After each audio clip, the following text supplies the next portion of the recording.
لا لا.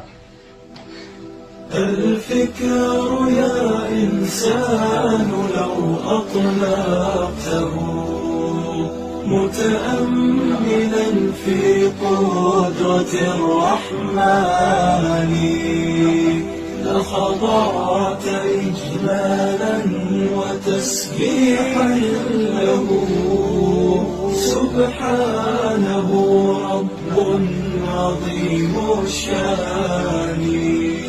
الفكر يا إنسان لو أطلقته متأملا في قدرة الرحمن لخضعت إجلالا وتسبيحا له سبحانه رب عظيم الشان.